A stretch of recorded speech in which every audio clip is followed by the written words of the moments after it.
Welcome to the Love Your Life and Yourself podcast, the weekly show where science meets soul and mom chaos meets mind mastery. You're not just a mom. You're a woman with dreams, a career, a body that needs care, and a soul that craves more. This podcast is your permission slip to stop surviving and start thriving in motherhood, health, career, and stress resilience. I'm your host, Dr. Ashley Rath, and every week we bring you actionable insights and transformative conversations to help you create a life you truly love. From evidence-based wellness strategies to authentic self-discovery, we'll explore what it takes to thrive through expert interviews and real unfiltered stories. Let's dive into today's episode. Today's guest has dedicated his life to helping men break free from the patterns of their past so they can step into their true identity and purpose. Michael Ayala-White is the founder of Wayward Coaching, a trauma-informed certified coach, and ACC candidate who specializes in guiding men through their inner child work, somatic healing, and deep mindset shifts.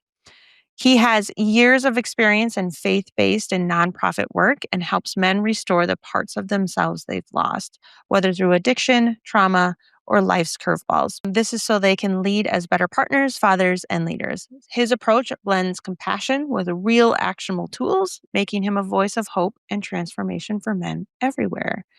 And we're going to dive deeper into what that looks like. So welcome, Mike. Hi, thanks so much for having me. Super grateful to be on and to just have a good conversation about some really important stuff. I love it. I'm super excited too.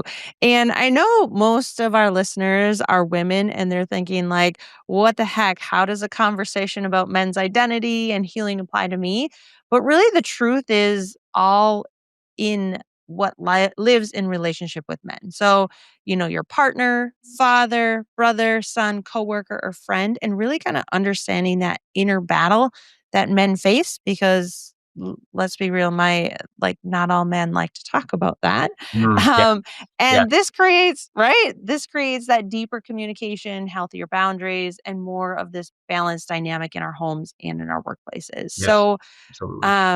I'm excited to have you on. Even hmm if you specialize in men, I think it's so important to understand that. So I'd love to just start by your story. So who you are, where you come from, how you got to where you are, and I think our stories are so powerful. So I'm going to Yeah, give you the mic. thank you so much for having me on again. Yeah, so, um, you know, grew up and based out of Buffalo, New York. Grew up and experienced a lot of trauma in my own life, different forms of abuse as a kid.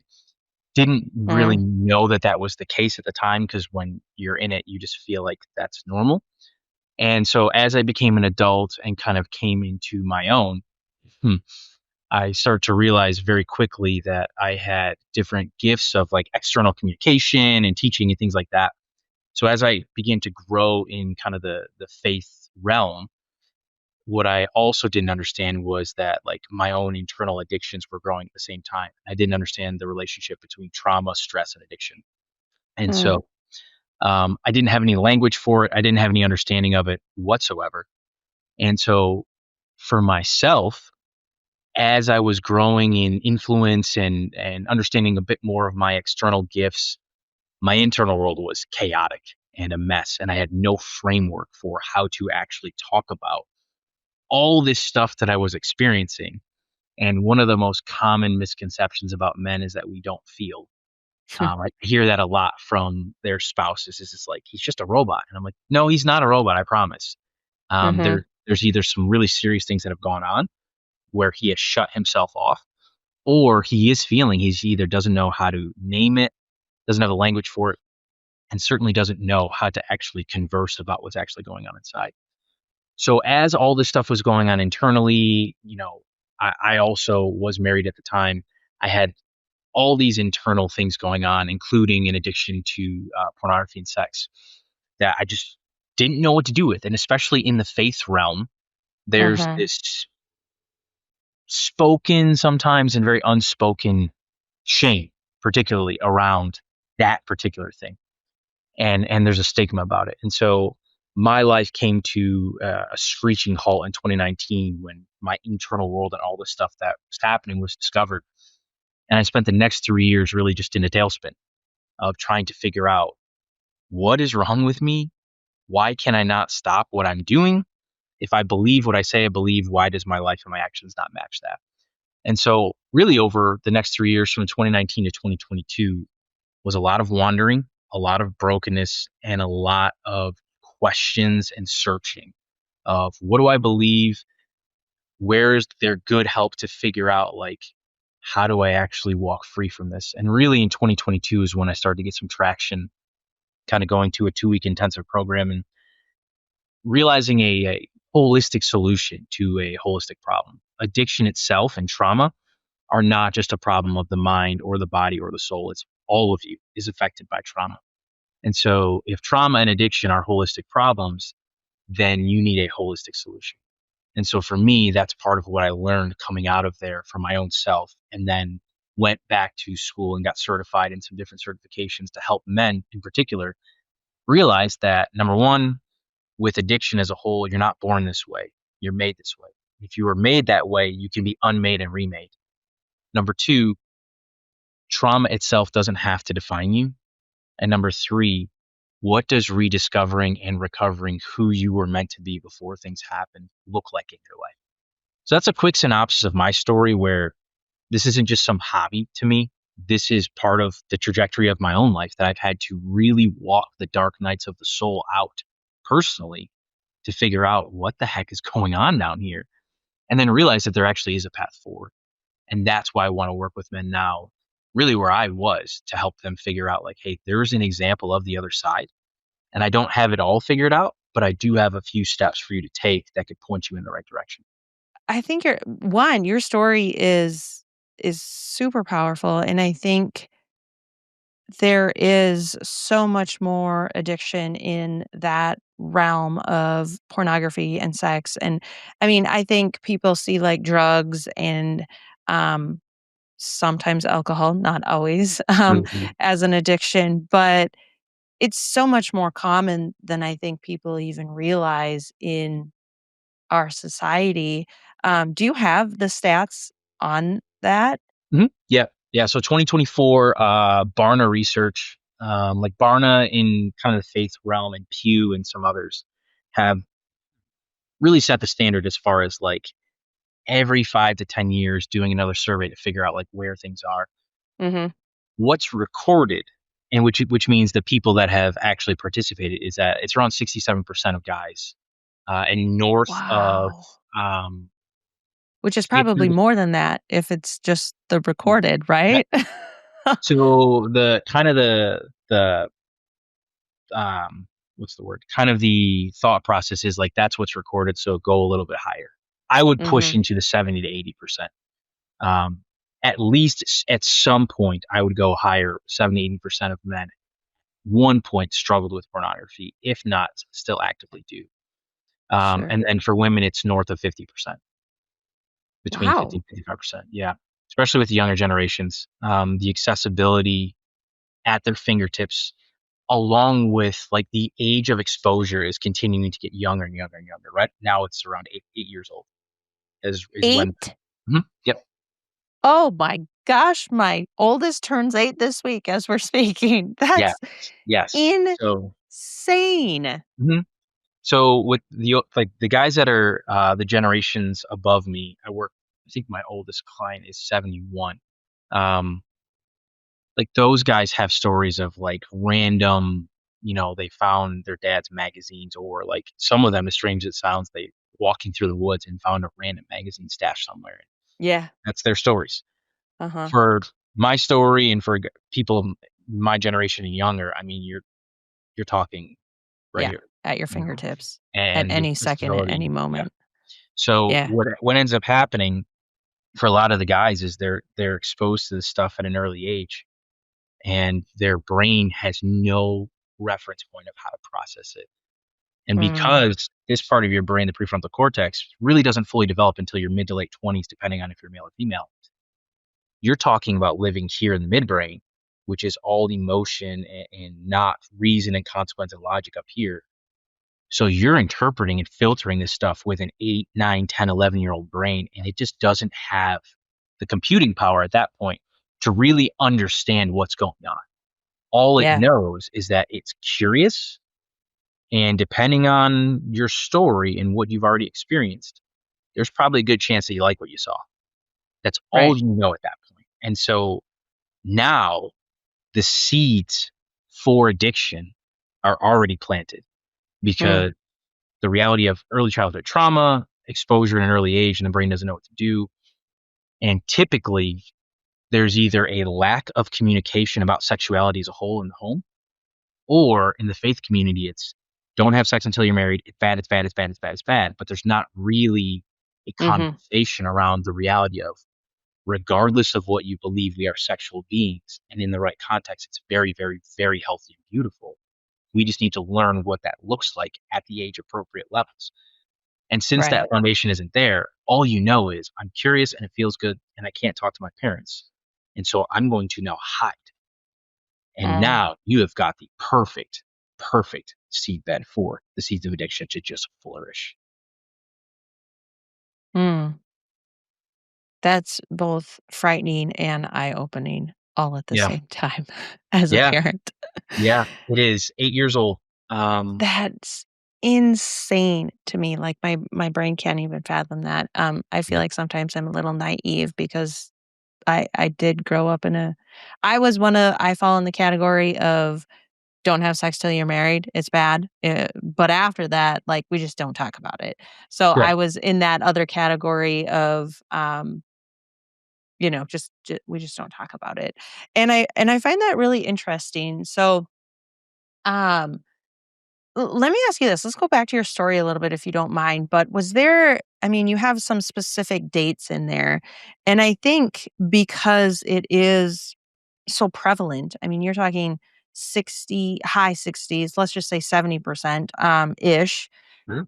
of percent of men and a little bit lower for women, but not as much as I thought Mhm. originally. But was there like a turning point? Because if this many people are viewing and have this addiction, is it becoming like acceptable?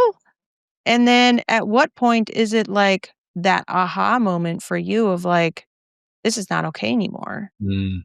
Yeah, that's a phenomenal question. So, two things to that. One, it depends on like, so toxic shame is a big buzzword now, as it should be. Brene Brown and many others have done just groundbreaking work on the experience of toxic shame for human beings. Um, and Can you kind of, explain that a little bit more for our viewers and what that yes, means?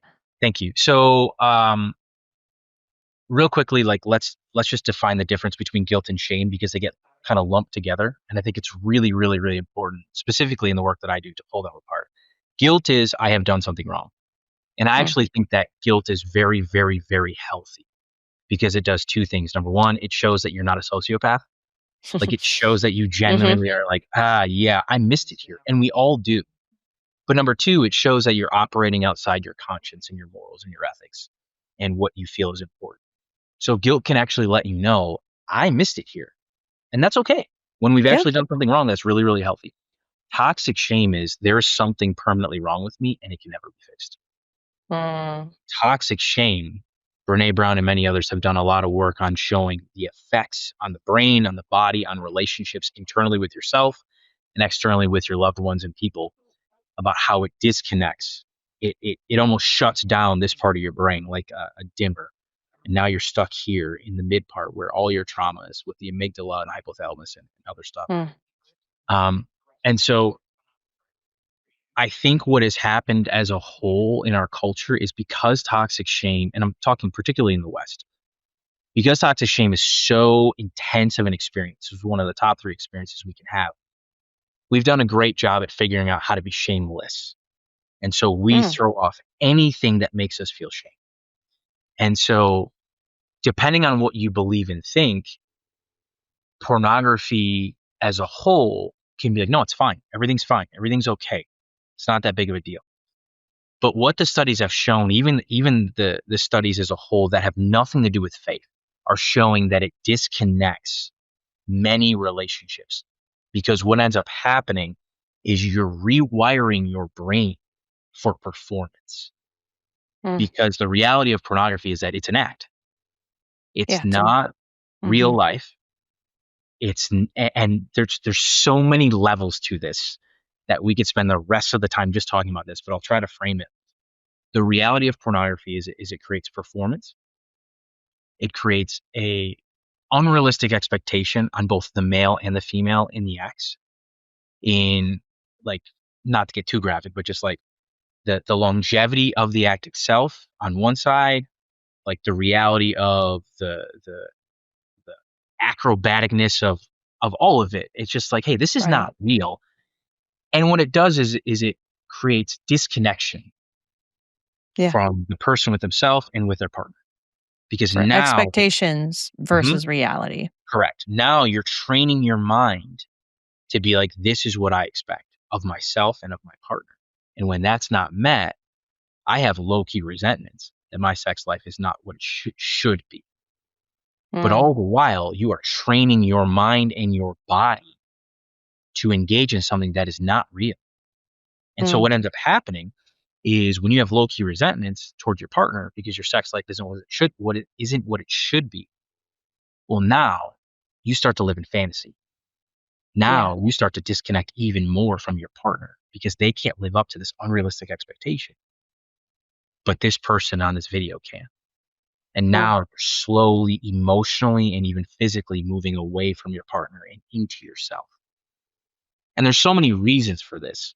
And the reality of childhood trauma, like the concept of entitlement, which is very common with men with addictions.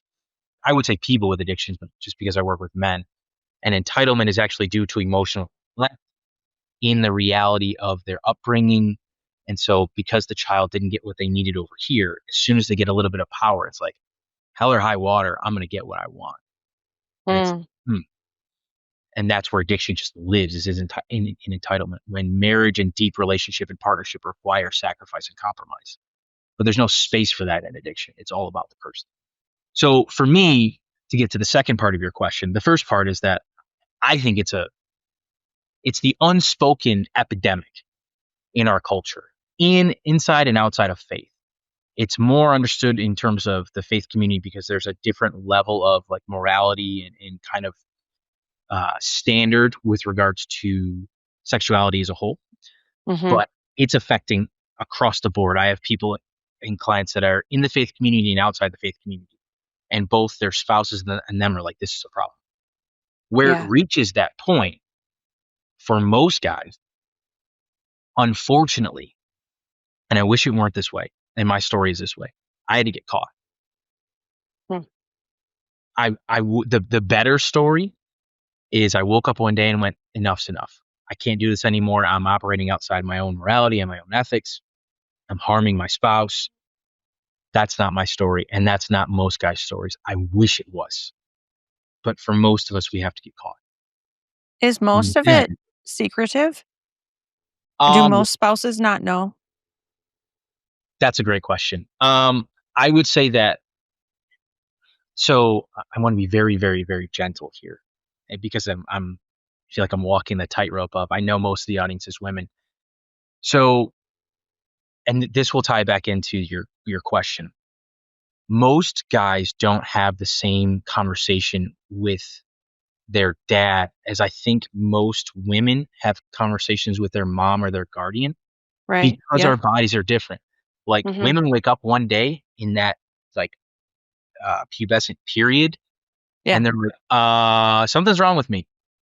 Like, Mhm. why am I bleeding? Like, It's literally a light switch, like on correct. off. Like, Yeah. yeah. Mhm. So women have to have a there's a conversation had about their bodies and how to know their bodies and Right. understand their bodies that most guys, we just don't have that conversation. We wake up and something happens with us, but our dads are like, works fine, you're all set, and it's like that's kind of about it. And so the reason I bring that up is because most of the partners that I've talked with, of the men that I've worked with, there's something along the lines of, I knew something was wrong. Mm, because there's this kind of, you can't see, there's like this intuitive feeling down in the gut, right? And the mm-hmm. gut is associated with safety and protection. That's why the phrase trust your gut kind of comes around.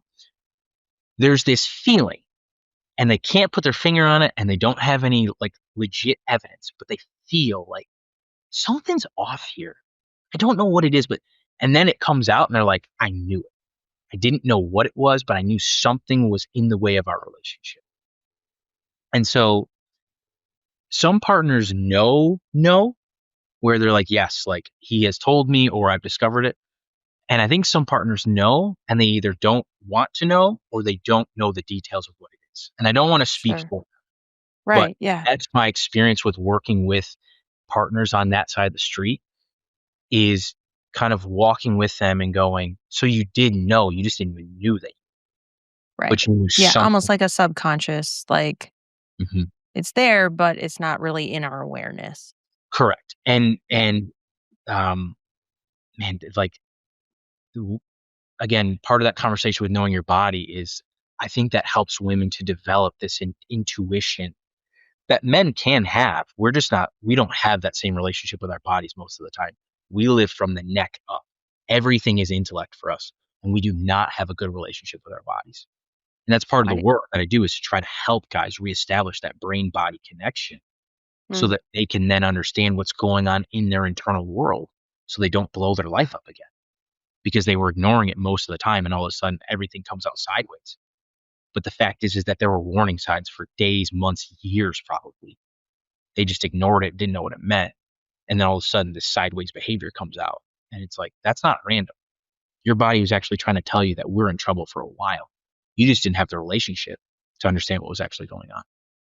tell me more about that. Like now getting into your work, like what do you see are some warning signs or even like what have you discovered about men or their identity or their, physical symptoms or non-physical, like, mentally, emotional, etc., that maybe surprised you or that are pretty common, both common and surprised you that are maybe warning signs that, hey, you're not really in touch with that. Yeah. Okay. So part of the way that I view human beings is I view us as four-dimensional beings: physical, mental, emotional, and spiritual. And that's not, I didn't invent that. That's been around for a very long time. Like Oh, mind, right. soul, Yep. mind, spirit. Like that's so. Um, I'll walk through each domain to your question. So in the physical, what I have noticed almost every time is the guys with serious addiction problems do not have a good relationship or any relationship with their body. And what I mean by Mm, that is they know when they're hungry, they may know when they're angry, and they definitely know when they're tired and maybe horny. And that's about it. But what they don't understand is they don't know the stress level of their bodies. They don't know how to identify their emotions. They don't know where they live in their body.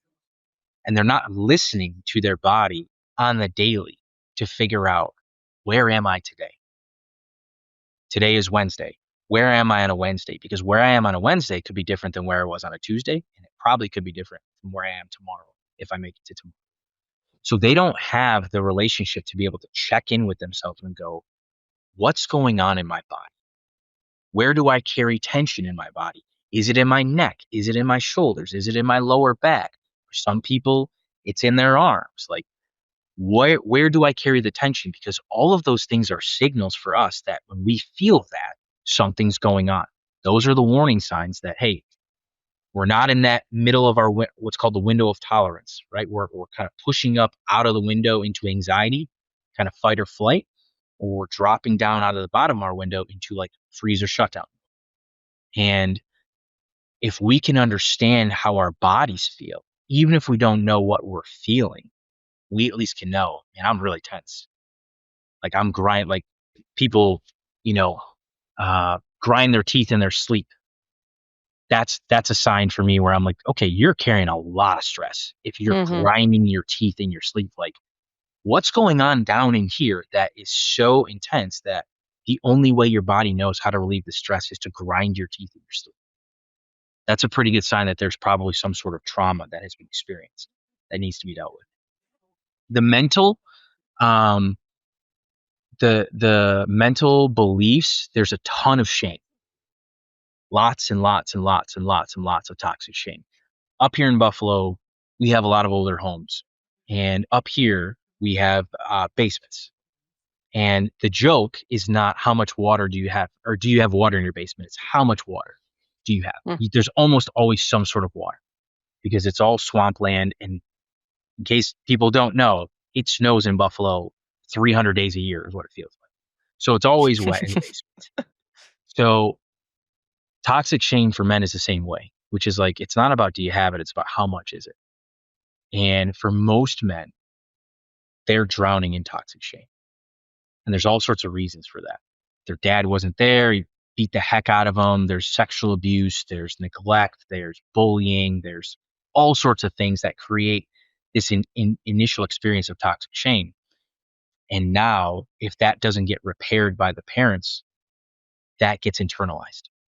And that becomes what we would call a rooted negative belief, which is I am permanently broken, or I am not enough, or I am ugly, or I am blank. And again, this is for both sides of the street. This is not exclusive to men. Brene Brown has done a ton of work on how toxic shame affects women and the reality of external beauty and all of it. And the different seasons of that, of like growing up to like having kids, to the shift and pulling out these like internal beliefs. But the shame is high. And for men, what I found is the higher the level of shame, the lower the level of curiosity about themselves and other people. And this is why most partners will tell me he's here, but he's not really here. And there's not the ability to be empathetic with her and sit with her in her pain, in her processing, because he can't sit with himself. So how can he possibly sit with anybody else? So part of my work is to help the guys where when their shame is really, really high and their curiosity is low, to create an environment where the shame can come down and now the inverse is true. We can start to be curious about how did the shame get there in the first place? Right. Why did it stay there? Why is it ruling your life? What would happen and who are you without your shame? So that's the mental. The emotional is very similar. Shame, loneliness, hurt, disgust, distrust. All these emotions are in there, but they don't have the words for it. So for me, it's helping them to define what they're feeling so that they can now have a language to take to me, themselves, and to their partner to go, I didn't realize that I've been lonely my whole life. Like I was 30 years old the first time I heard a man say that he was lonely. And I was like, I have felt that my entire life. I didn't even know it. But you naming it gave me permission to feel it. Sure. And then for the spiritual, the question that I ask the guys that I work with that are do have a faith background is like, where is God in the picture for you? Where is he positioned? And part of that is because depending on where he is, it will represent their relationship with God and how they view him. And typically it's in massive judgment, in disgust, somewhere absent. And a lot of that has to do with what's called spiritual attachment wounds, which is your first exposure to any type of godlike figure is your parents. And depending on your relationship with your parents, it's going to probably affect how you view God. So if your father was unbelievably aloof and absent, like you are going to view, there's a good chance you're going to view God as aloof and absent. If he was hard on you and physically and emotionally abusive, it's going to be difficult for you to pray to God as in the Christian faith we understand as Father. And so all of that is going to affect your relationship with your higher power. And we want to kind of work through like, how has this stuff affected that as well? So that's really like kind of the common things that I see in men. And then the last thing that I think is almost universally true across the board at this point is there's a good chance that if you have low EQ or low emotional intelligence, like if you take a test and you score low on it, there's a good chance that you have some sort of addiction. They almost go hand in hand because over here with all the stuff that has happened in early childhood, you don't know how to process it.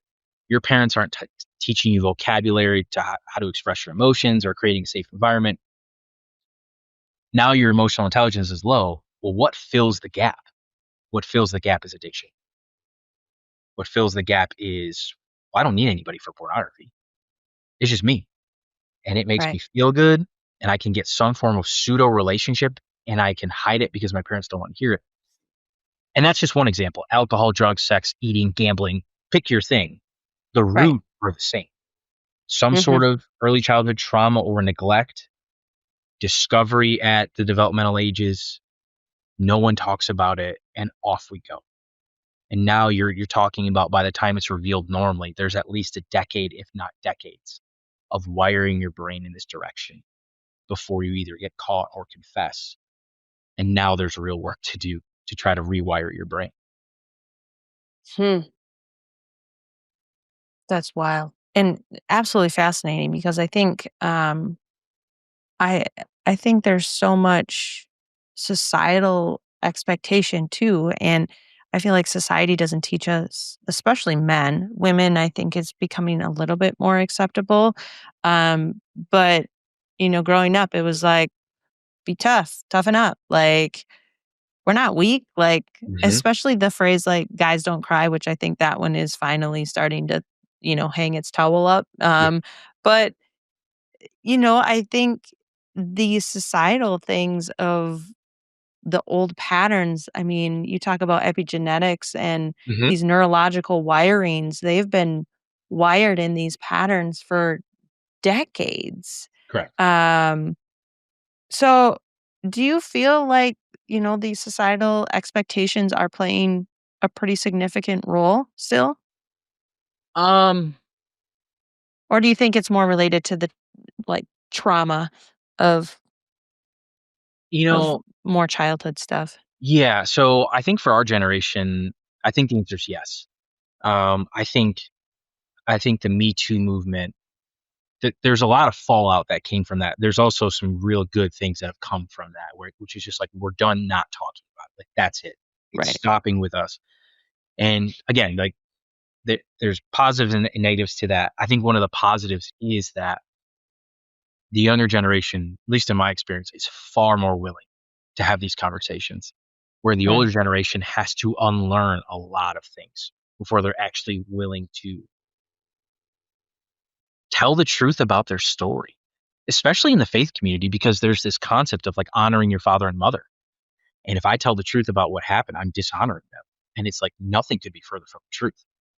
In fact, the honor of yourself and of what has happened is to tell the truth about your story. yeah. And the younger generations, I think, are more willing to do that. I'm thankful for that. I think there's a lot of good in that. Um, I think as a whole, men, and particularly men of color, are finally starting to go, okay, maybe we can. And Mm, this is what's so fascinating, is to dig into the subcultures of the different ethnic groups and figure out, like, like, I'm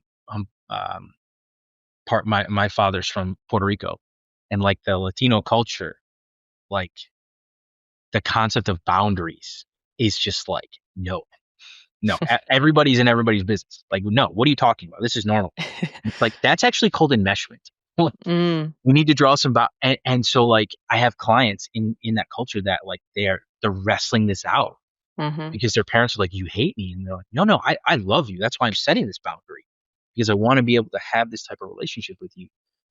Um, and so it depends on the culture. Um, I would say as a whole, it seems like we're going in a more positive direction in terms of being able to talk about this stuff as men. Um, but I mean, the programming is old, right? And by the yeah, time you hit adulthood, like, that stuff is rooted so deeply in there, you may not even know until a situation comes up, and all of a sudden you're like, why did I say that? Where does that come from, right? And like, that's where the curiosity is important. If my shame is speaking to me, I'm not curious. I'm condemning myself. But if I can hold curiosity and space for, like, what is that? Let me explore that. Let me be curious about that as a man, and not just push it down. Like, there's a comedian named Bill Burr who did a special recently, and the first part of his special was all about why men drop dead and women don't. And it was all comedy, but there was a lot of truth into that, of just like, men stuff everything down and we wonder why they just tip over one day and die. And mhm, it's like, it's comedy, but there's some truth to that reality of not being able to offload the stress. And all of a sudden, We have hypertension, high blood pressure. Like all of these things manifest in the body because the body's like, we have got to get some of this off of us. And so I think for men, um, they have to fight against a lot of culture depending on their age. But I think the younger generations are being more willing, thankfully, to start to have these conversations at a younger age to be able to learn the language, talk about what's going on inside, and hopefully, and this is the hard part, hopefully find safe community with other men who are willing to actually talk and listen about this stuff. That is rare, and that is something that I'm trying to work toward is helping build communities for men to be able to talk about this stuff. Mhm. I think that's powerful. So powerful because if they don't have anyone, like, in your community or, that you're like, "Oh my gosh, I don't know anyone." Like, how can I have these in-depth conversations about how I'm feeling when I've never done this with, my group of guys? Like, Hmm. what are they gonna do? They're gonna judge me. So, I think Hmm. building that, for the person that is open to it, is what we need at this point. Yeah. And, okay, I'm gonna transition a little bit to our role as women. Hmm. What do you feel like, so if there is something going on in the family, if you feel there's addiction or trauma that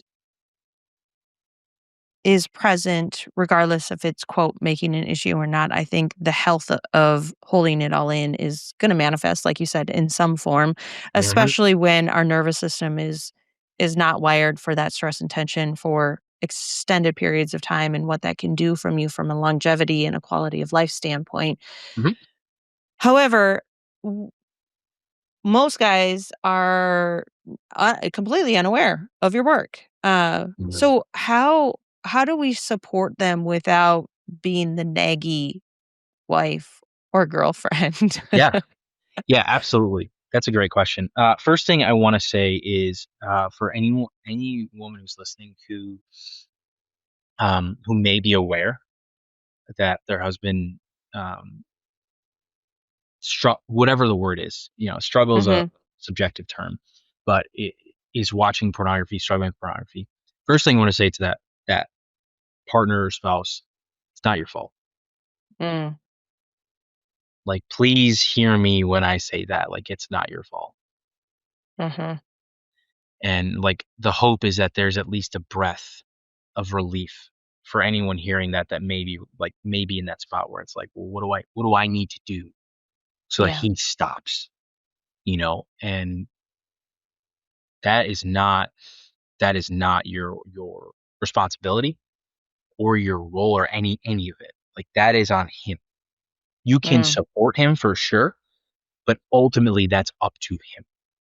And so many partners end up taking almost a mother role to their partner to go like, what do I need to do to get him to stop? And it's like that is not the question to ask.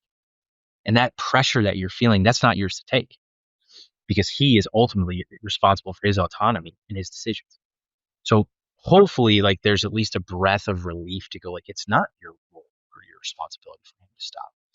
But as far as like what does support look like and the word nagging that you said, um I think one of the things that's really, really, really important for the partner to understand is that he was not born this way. And why I say that is because empathy on both sides of the street are important. It's mhm, really part of my role is to help the guy understand, particularly if he has crossed physical lines with someone who is not his spouse or his partner. Is it's like your wife or partner has now experienced what's called betrayal trauma, which is a mm, real documented thing that happens to the partner. And my role is to help them understand what you have now done and help them to learn how to hold space and empathy if their partner wants to try to work it out. That's up to her. Like again, like that's up to her. The other side is that the guy didn't wake up as a little kid and be like, you know what would be really fun? To just wreck my life with pornography. hmm, mm, It's two things. One, he wasn't born this way. And two, as hard as it is to understand, it's not random. There's a book. written by a guy named Jay Stringer. It's called Unwanted.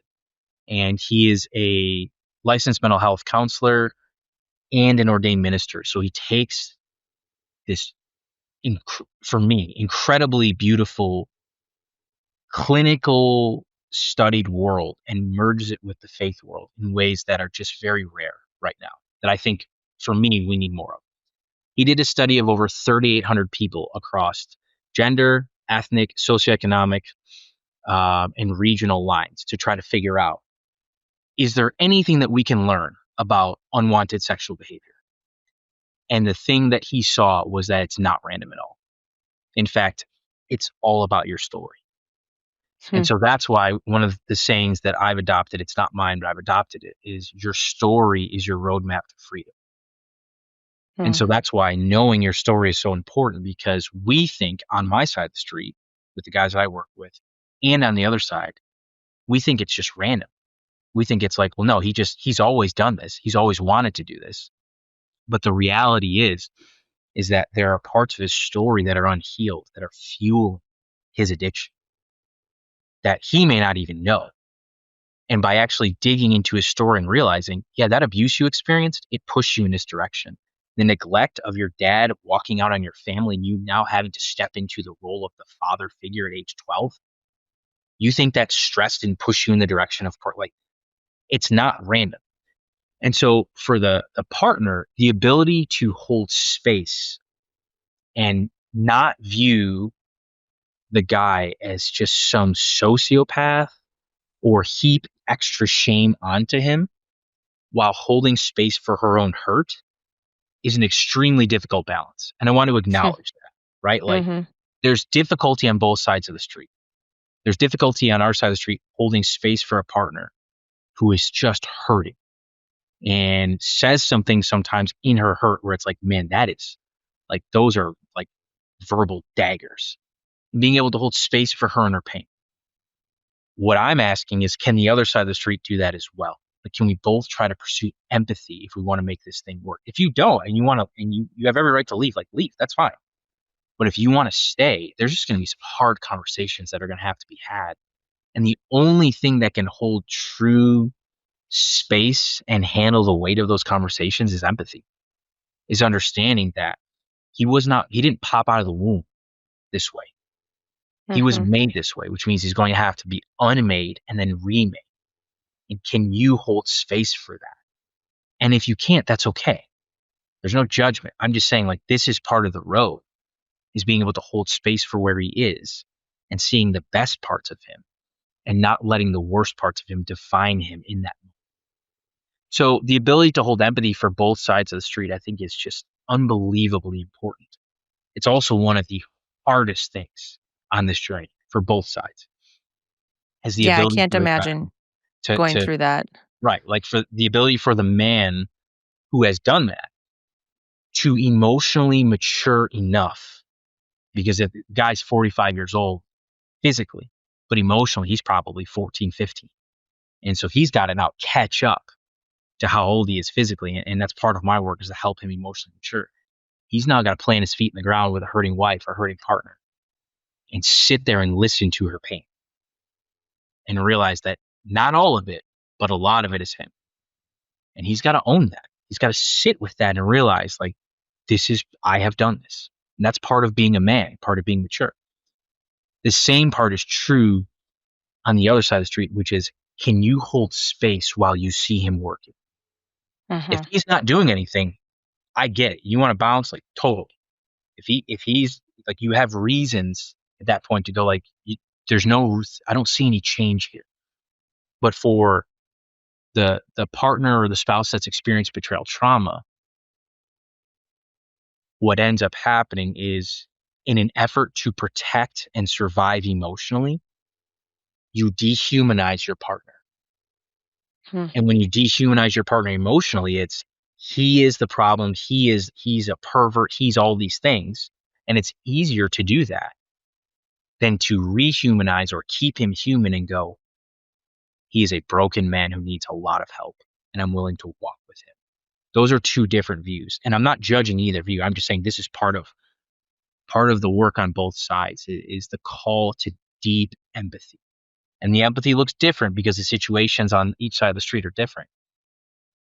But for the couples that I've seen that make it, and not only make it, but thrive, the empathy it's a non-negotiable. It doesn't mean that you don't struggle to hold it. It means that you're working on your side of the street to go, I'm going to make sure that I try to keep him human as long as he's doing the work. And for him, it's going, I have taken her mind, which is this glass heart, and I've dropped it on the ground. And Hmm. there's 200 pieces on the ground now. And she's got to try to pick them up. And I'm going to try to help her in the ways that she wants me to help her and hold space when she's upset and she's angry and she hates me. That's the call. If you're going to try to actually thrive as a couple. And so that's why some people just walk away, and there's no judgment. I get if both sides aren't committed, especially the guy, if he's just like, I'll do a little bit here, a little bit there. It's like, no, no, no, no. Like you are called to so much more than that. So both sides need deep empathy. It looks a little bit different, and like it's heaven. But as far as your original question that you asked, I want to also give them kind of the framework for what to look for in the guy, which is Hmm. if he's kind of ho humming and it's like this and that, it's like he's got to want it for himself more than He's even good. the marriage, I would say, um, because he needs to want to get better for himself, and then the Right. marriage will thrive. But if he's doing it for the marriage and it ends and he is resentful and doesn't want it, then you really know he wasn't doing it for himself. He was doing it to try to save face or whatever. Hmm. I'm just like speechless. This is so fascinating to me because it it really comes down to addiction in all forms. Like Correct. it's not just pornography. I mean, you could put the label on anything, like you said, any sort of addiction, food, drugs, alcohol. Hmm. The Yeah, roots it's are all the just same. They're all the yeah, it's and male or female too, right? Like I'm assuming that this will overlap with female trauma too. It's yeah, just not your specialty, but correct. it it's just it's so interesting to me how like my world is all about the nervous system and rewiring the nervous Hmm. system Hmm. from Yep. a sympathetic to a parasympathetic, Yes. and it's it's essentially doing the same thing. We got to rewrite the story that had been framed from childhood and how that trauma or event or what have you from a very little age can literally just set that foundation Mm, to a life that we didn't want. And correct. Yeah. um, that's interesting. So I'd love to dive in a little bit. You've talked a lot about your work. There's an aspect of your work we haven't really touched on, which is somatic work. Hmm. And this work is I'm familiar, but I am by no means an expert on it.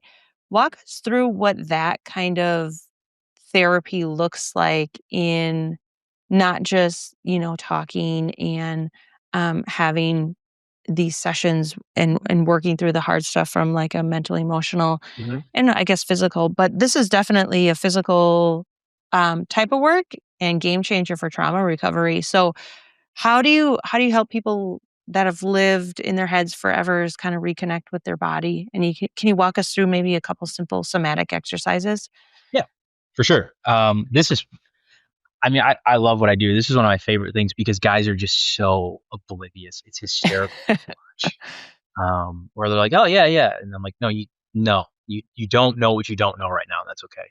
So Sure. one of the first things that I'll just do with him is just what's called a body scan, like a simple body scan of like, "Hey, close your eyes." And for some guys, it's hysterical because they can't.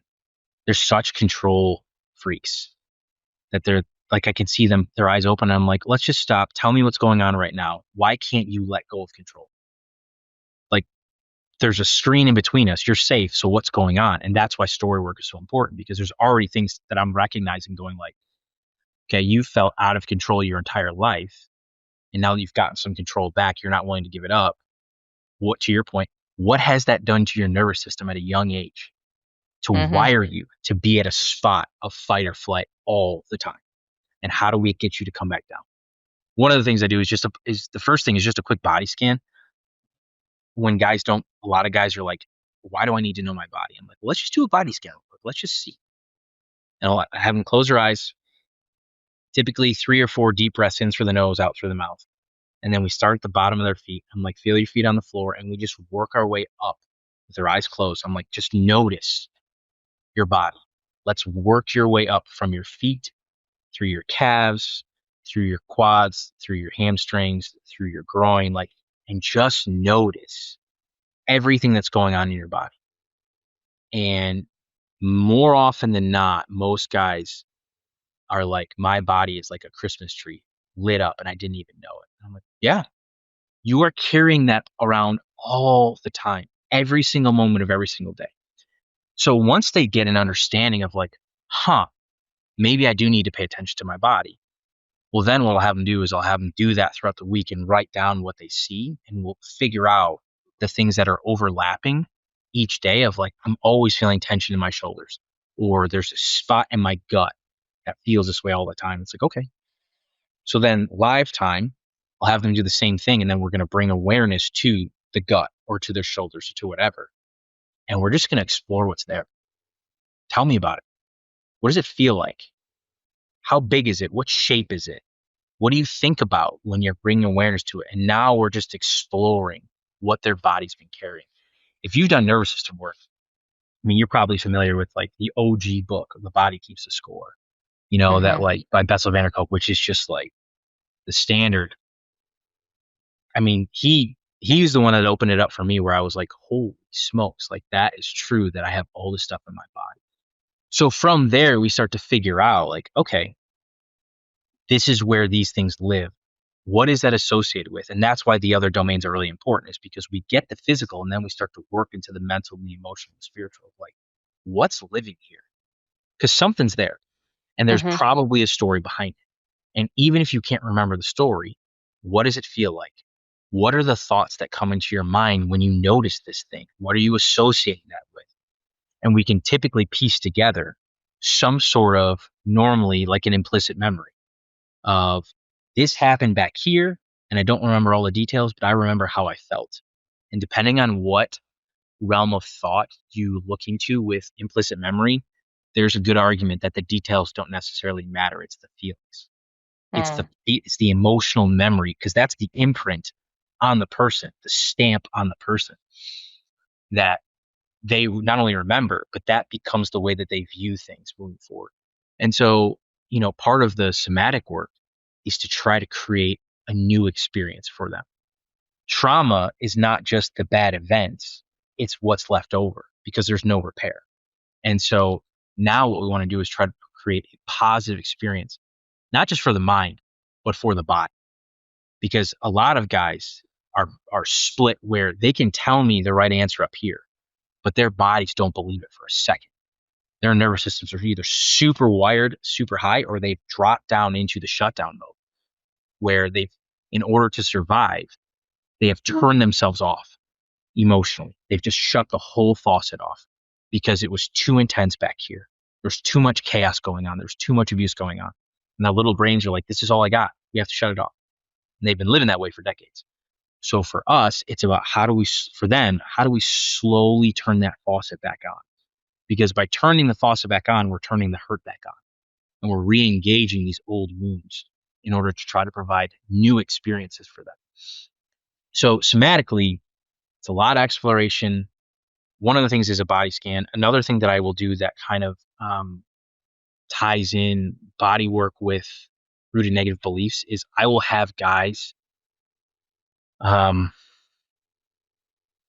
stare at a mirror for 60 seconds with a timer. Press a timer, stare at the mirror for 60 seconds, and just write down what you see. And what that does is guys rarely look at themselves in the mirror when it's not some sort of utility exercise. Brushing your beard, brushing your teeth, combing your hair, shaving, or lifting at the gym. Like, rarely do we ever just stop and look at who we are. And it's a haunting exercise. It's never fun for the guys. I do it periodically for myself. I still hate it. And Because what it does is it pulls out these beliefs, but what's associated with the beliefs is where they live. And that's why it's so important, is you're pulling on these strings physically and mentally to figure out what is going on. So the somatic work, it's a lot of exploration, and it's also some things to help guys get more comfortable with their body. Another thing I'll do that I stole from the place I went to is what's called 3-2-1, which is, and I'll send guys like an actual thing of like a feelings wheel, because guys are like, I don't know what I'm feeling. I'm like, here's 50 emotions, pick one. Um, three emotions, two sensations in the body, and there's a list of those as well, and one negative cognition. I'm not enough. I am unlovable. I don't deserve good things, whatever. And I'll have them write that down for a week, again, to try to help them to get more and more comfortable back in what am I feeling? What am I thinking? What are the sensations? Just like anything else, it's all about reps and practice. People think Mm. we are just born understanding this stuff, and intuitively, in some ways, that's true. But other than breathing, just about everything else we're taught. We're taught how to eat. We're taught how to tie our shoes. We are potty trained. Like everything we are taught. And so for men, there's a shame around not knowing how to do it. It's like, you were never taught how to do this. What could you Mhm. possibly expect? You were taught how to do either something else or culture and your imagination filled in the gaps. So what does it look like to give yourself some compassion and some empathy for yourself to enter into this work, knowing that it's 6 months from now, if you take it seriously, you're going to be a very different man. So powerful. It's such good work, and it seems like too simple to be true, right? Like, oh, just do a body scan, but it's so Mhm. much deeper than that because I've done some myself with some coaches and therapy, etc. And gosh, for me, there was a lot of crying, and I wouldn't say I'm an easy crier either, but I'm sure you Mm. get that too with your clients that you work with. But it's so much deeper than just like, "Oh, yeah, I guess I do have tight shoulders." It's like, "Well, no, what does that mean?" Like, Yeah. let's dive in. Let's get curious about it. And I think that's also true from a nervous system is as you start to unwind, um, as you start opening curiosity, like you can't get curious when you're firing in a fight or flight mode. Like Correct. you Correct. cannot have that curiosity even with your spouse or with yourself and how you're doing. And curiosity is like the coolest thing ever. That's where creativity lies. That's where growth lies. And when we're stuck in that stress mode. So it's not like it to me, it impacts so many other things than yes, I think when we think of addiction, we think of how it impacts our relationships, but number one, ourselves. But then you add in, financials, you add in your career, you add in business, you add in all these other layers of friends and socialing and you realize how when you start to really truly heal yourself, that impact is so much greater than I Yeah. think the original why. Yeah. The But addiction, one of the things that talk with guys about is like, if you don't want to think addiction is affecting everyone around you, then you're lying to yourself. You've dissociated from your own reality, because mm, addiction affects everyone. The stats are, it's like, I think addiction on average affects 3 to 4 people in the immediate circle of the person. And it's like, mm, scale that out over mhm, 340 million people in this country. And it's like, there's a good chance everyone at some point is affected by it. But the good news is that recovery affects everyone in your circle as well. And so mhm, it's like, well, if that's the case over here, how do we shift into, the concept of recovery? And I love what you said about the nervous system. The game changer for me in my own, because I still go to trauma therapy 3 years out, every 2 weeks, and I do EMDR, brain spotting, and stuff that just helps get my body rewired into less of an anxious state. The game changer for me was when my trauma therapist was like, you are trying to focus on the why when you're activated or triggered. And he's like, that's pointless. He's like, you need to focus on the what. The why doesn't matter when you're triggered. And what was happening was I would be anxious and I'd be having these anxiety moments, and I'd be trying to be curious about why I'm anxious, but I can't figure out my anxiety. And now I'm getting more anxious because I can't figure out my anxiety. And the Mm-hmm. cycle just spun out of control. He's like, you got to stop doing that. It's about the what. What do I need to do to come down in the moment? And then when we're back into our window, then we can talk about the why. And I was like, okay, so just put the why Yes. on the back burner and let's come down. Or if I'm in shutdown, let's come up out of my shame, and then we can be curious. So Mm. for women listening to this podcast, it's like if you're wrestling with anxiety or whatever, the why doesn't matter in the moment. It does matter, but not in that moment. It's about the what. What do you need to do to come down or come up out of your shame? And then when you're back in that homeostasis spot in the middle of your window, then bring curiosity back into the picture and go, I wonder what that was about. But in the middle of it, Yeah. it's like in the middle of the storm, like asking philosophical questions about life. And it's like, no, I need to find land. I need to get Yeah. out of this storm and Yes. find land, And it's like, oh yeah, that is right. So just, I love how you said that because that's so important to realize. Yeah. I think having that hope of realizing like my nervous system is just not firing in that state right now. Like, let's pause this and shift. It's not that like I can never go there. Like I do want to get curious, but right now Mhm. my nervous system is so triggered. It's like a kid throwing a tantrum. Like you can't teach them the lesson while they're screaming on the floor. Mm-mm. That's They're not right. going to learn anything in that state. It's That's right. it's that afterwards of when you have to have that conversation. Speaking of, so we're healing, like we're all healing. You work with clients all the time.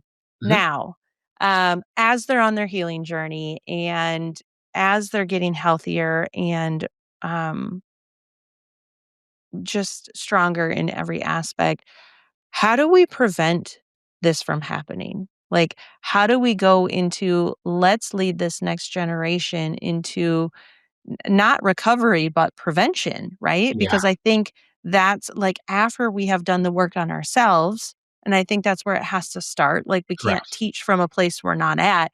But 2000%. now that we're healing or, made the choice to start healing, how can we start leading the next generation into healthy boundaries and Yeah. Yeah. healthy lives, really? It's a great question. And I feel like we're starting to scratch the surface on that question because we've gotten, Bessel van der Kolk, the guy who wrote the Body Keeps the Score, and Brene Brown and Gabor Mate and all these people who are just incredible. There's a lot of good kind of reactive care out there now, and Hmm. that's good. And now I think the question that is being asked is proactive care. Like, how do we get ahead of this now? So, a couple things. First thing, you have to continue to work on yourself. You have to. Remember being at a conference where these with a guy named Adam Young, who's I'm a big fan of, and he noticed we were having this Q&A session, a couple hundred guys in the room, and he noticed that everyone was asking questions about parenting. And he's like, he paused and he's like, are you guys thinking about all this story work stuff through the lens of just being a parent? And they were like, yeah. He's like, stop doing that. He's like, if you want to be a better parent, the data's clear, do your own work. Mm. Like you're trying to do behavior modification when your inside world is still chaotic. That's not how it Mm. works. You have to do your own work first and the rest of it will flow. And it got real quiet real quick. And it was like, Hmm. okay. So first thing is doing your own work. Second thing, and this is probably one of the hardest things for parents and for people in general, is you have to not let your shame prevent difficult conversations. Mm. And what I mean by that is the exact thing we started with at the very beginning, which is parents in their own shame don't know how to have these conversations with their kids, so they just don't have them. Hmm. But I promise you, those conversations are being had by the kid with somebody, whether it's Yep. friends at school, whether Yep. it's their own imagination, whether it's their shame saying they're not talking to you about this because there's something wrong with you. Hmm. That kid's parents talked about it with him. Why aren't your parents talking about this with you? There's something wrong with you. Now shame is speaking over them. Shame is extremely powerful. And so do not let your shame keep you from having these conversations with your kids. Because as you learned today, we're talking 8 years old. We're not talking 15. We're talking now. Right. So what does it look like to start that conversation? I have one client who um he his kid came to him, was like, Dad, I got to talk to you about something. And he confessed to how his friend told him to look up this website and it was pornography. And internally, he was like, I was freaking out. And yet he was able to stay calm and kind of be curious and hold space and have this 45-minute conversation with his son about it and not shame him for it. Tell him about how he's going to set up boundaries on the computer and laptops and things like that, why he was doing it. And at the end of the conversation, his son said to him, Dad, I'm glad I can come to you and talk to you about anything. Hmm. And I was like a proud parent with this client where I'm like, dude, like, you don't know, like, you and I got into this because we didn't have that. So Yeah. you are now shifting the culture of your home. He's still going to have to navigate difficult waters. There's no doubt about it. But it's that type of environment that needs to be created with kids and with friends where they can come to you and you hold empathy and compassion. It doesn't mean there aren't consequences for your actions. There always are. And that's what gets confused with men about empathy. So I'm just supposed to accept everything? No, but we need to hold space so that the truth can come out. And if Hmm. consequences need to be had, then they need to be had. But that doesn't negate this space of safety and curiosity that we need to learn how to hold with kids and with our friends and with other people so that this stuff that we're so ashamed of can come out. Because shame only has power when it's secret. When we bring that out into the light, it's like a fog, it dissipates. And we can start to let that stuff go. So that would be the second thing. And the third thing I would say is find people who are safe people. This is hard work for men because there are not a lot of guys out there. And I've been in this for years now, and I'm still like, man, where are you all? Like trying to find, and I have my group of guys, but it took years to build, Yeah. Hmm. So like finding for guys a safe group um, where you can genuinely talk about anything. I have that 2 week experience in Colorado that I was talking about. I met 9 other guys there from around the country, and no electronics for 2 weeks, no TV, no nothing. Group therapy for 10 hours a day. Wow. And we were torn down to the very foundations of who we were. And the Wednesday night after we got out, we set up a Zoom call. And we've been meeting for 3.5 years ever since. Every single one. Tonight, 9 o'clock. I will be on that call for probably 3 hours. When we hop onto that call, our whole life is up for grabs. Any Mm. question is fair game. And we have built that because we know we need it.